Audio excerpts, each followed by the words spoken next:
Hi, I'm Barbara with Soul Shell Sea Glass, and I would like to show you the different kinds of sea glass out there and share some of my collection. These are some of the nicer pieces in my collection, and I'll go through all of this with you and talk about what they might have originally been and where I got them and where you find this kind of glass. But I really enjoy sea glass hunting. There are so many different things to find. It's like treasure hunting to me.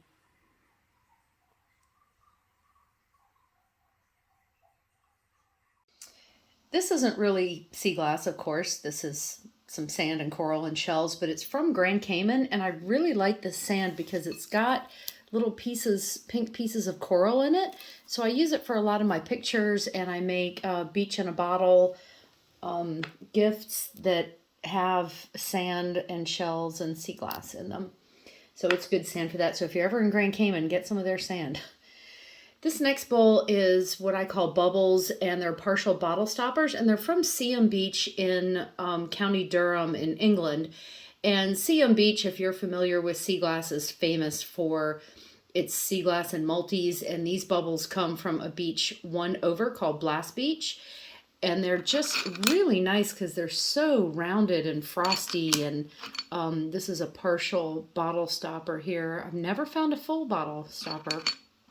And they're usually these kinds of colors, teals and seafoam green and things like that. But I just love those because they're really old.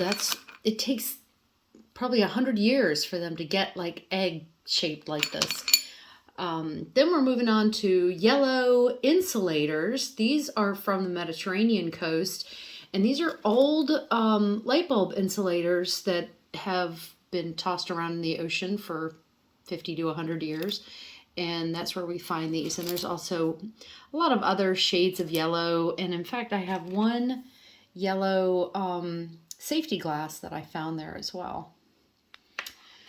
Then we've got blue, many of which are parts of insulators. These were all found on the Mediterranean coast of Spain, and they also have the curved insulator pieces which are known for in that area.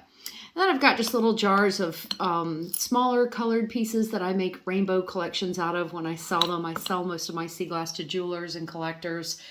These are also from the Mediterranean coast, France and Spain, and they're old pieces of thermometers, like industrial thermometers. Some still have the blue in them, and I've got some with yellow. If I can grab this little guy here.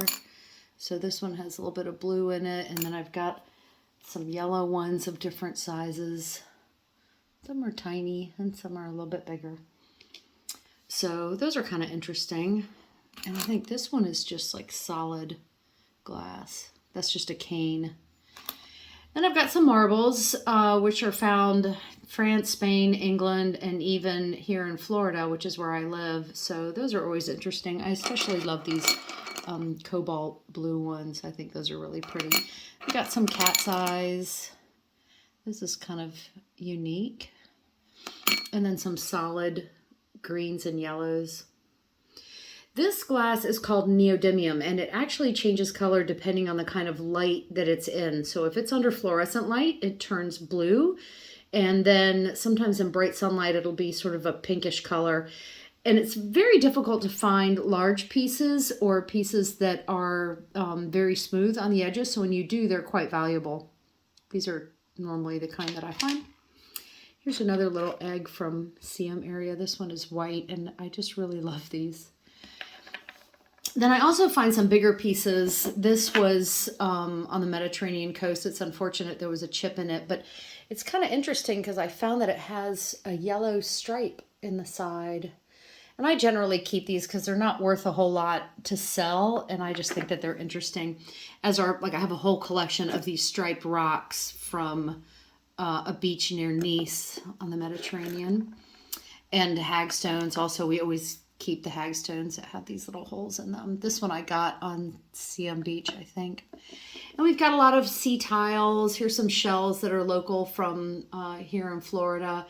And I've got some pieces that are from bottlenecks that I think are kind of interesting. Seafoam green and a cobalt blue one.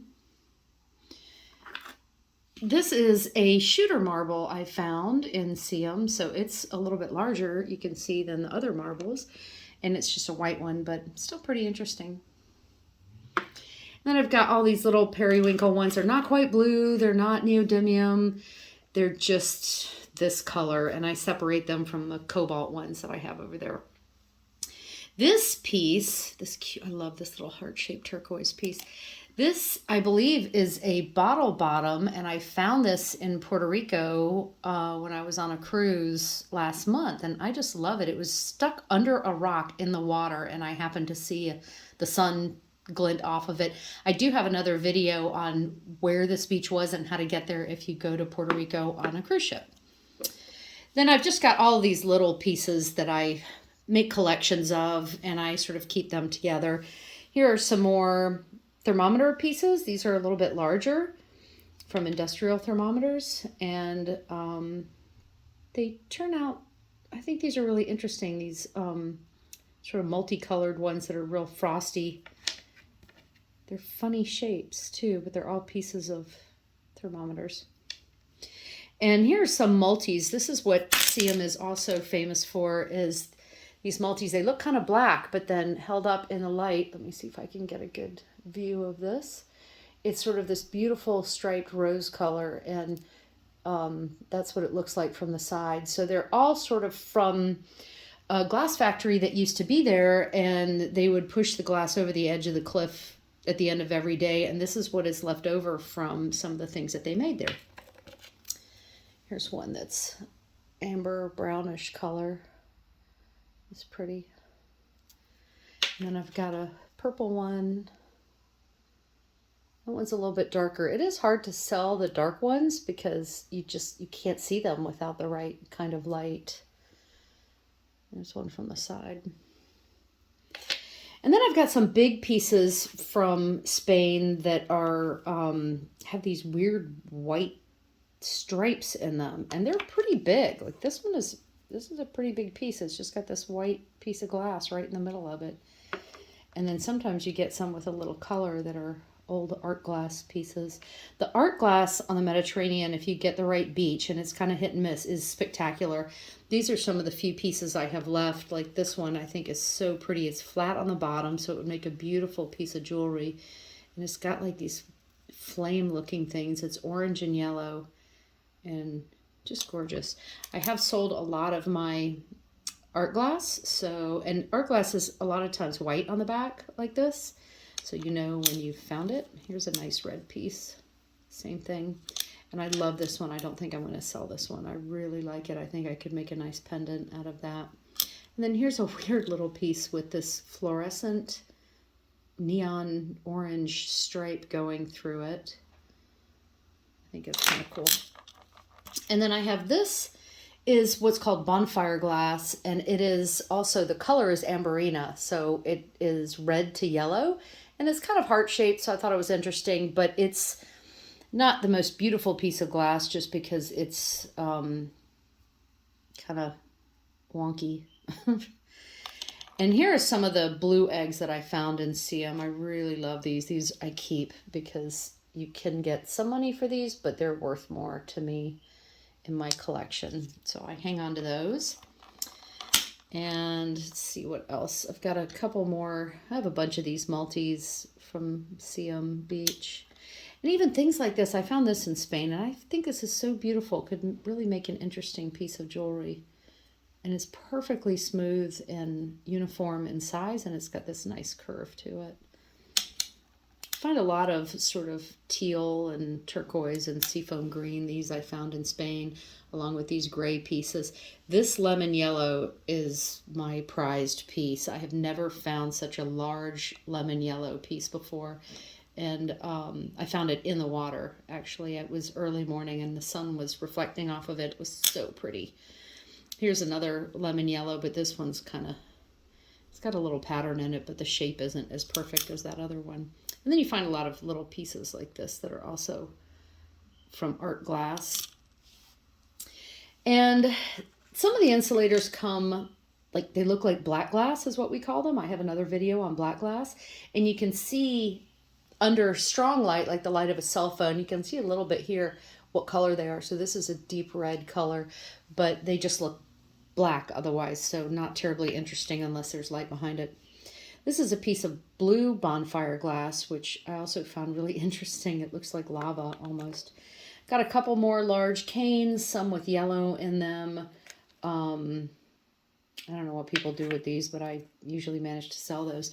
This is part of my black glass collection, and I love these giant brown pieces. I know there's really not much you can do with them, but they're just gorgeous, and the color is quite nice if there's light behind it. And some of them you don't really need so much light behind, like this one's more of an ambery color.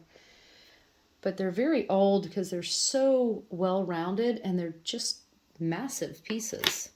So I have a whole bag full of these. And the traditional, what they call like pirate's glass is, I'm going to see if I can find a piece. So I'll show you some of the traditional colors of black glass.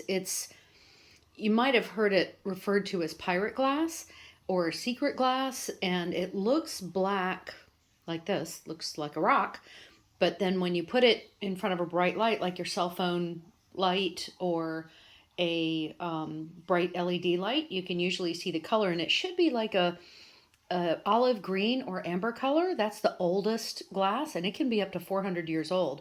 And then you've got some like this one right here. I'll see if it'll focus on this, which is like this really pretty pinky rose color. So that's not as old, but I know that this piece is quite old, so we're going to try to see if you can see any of that. It's really hard. You can sort of see it on the edges a little bit, that color. That's typical black glass color. But you never know. That's the fun thing. I'll post a picture in this video of one of my nicest pieces of black glass that turned out to have green and blue stripes in it. It looks incredible. So we've got some rare colors here, like the grays I told you about. And here are just some little shards of art glass. They're really more what we would call craft quality. So I will also post a picture of the other art glass pieces I have. There was a beautiful triangle that had yellow and blue stripes in it, and then some other swirly art glass pieces. And those are from actual works of art or lamps or something that was made in a factory, and then the leftovers were dumped in the ocean and washed up 100 years later. So I'm going to show you some of my other glass. This is the most atypical that I have here on this table, and the rare stuff, which I go all over the world to find. This also is, I have a friend who's an archaeologist, and she believes that this is a Victorian era pestle. And I found this, I actually went into the water in the waves when I saw it tumbling around and grabbed it, and I am going to hang on to this one. And I don't know if I went over, these are milk glass, so they're opaque from all different kinds of bottles, and some of them have UV. You can put a UV light on them and they glow. So this one has a little bit of white in it. I really like these. I think they're really pretty. So, and here I just happen to see this in the frame. Like, that is not anything I would sell. This is not what we would call cooked enough. And I am not one of those that throws it back, because I consider that littering. This is basically trash that we're collecting and selling. And so to throw it back, I think somebody could be injured, a kid could step on it, and it's just not something that I do. So let me show you the rest of the collection. So these are all the pieces that I deem not that special. These I find interesting. I love collecting them. They're not so easy to sell, but I think they're really interesting, and they're all from this glass factory. Who knows what they were, maybe other industrial things, parts and pieces. And then I've got some really nice teal shades. I have a few that are really nice seafoam. Like, I think that's a really pretty piece. And then just some regular green ones. I actually do like a lot of these green pieces because they have a beautiful emerald color, and they're all nice and frosty. I will probably never part with some of these. And then I tend to keep the ones that are triangles. Oh, this is a partial bottle stopper. I just realized that. But I keep some of the triangles for doing little Christmas tree crafts around Christmas time. And then I have this tray down here. This is glass I found in Puerto Rico, which is not good quality, but I thought I might just sell it as a whole bag of glass. It's mostly nice and frosty, but they're just kind of sharp pieces and the colors are not very interesting. There are some stag's horn shells. You can see one there, a curved one. That comes from a squid, so that's kind of interesting. Here are a few of my shells that I found and urchins and things. And this big piece of a queen conch shell I found on Bimini, and then I just put some little shells in there. And here's some more of my rare glass. So that's about it. I hope that I shed some light on what is sea glass and the different kinds that you can find all over the world. The Mediterranean is definitely the best, as is Seaham in the northeast coast of England. But you can find glass all over the place. A lot of these I found in Florida. So good luck and happy hunting.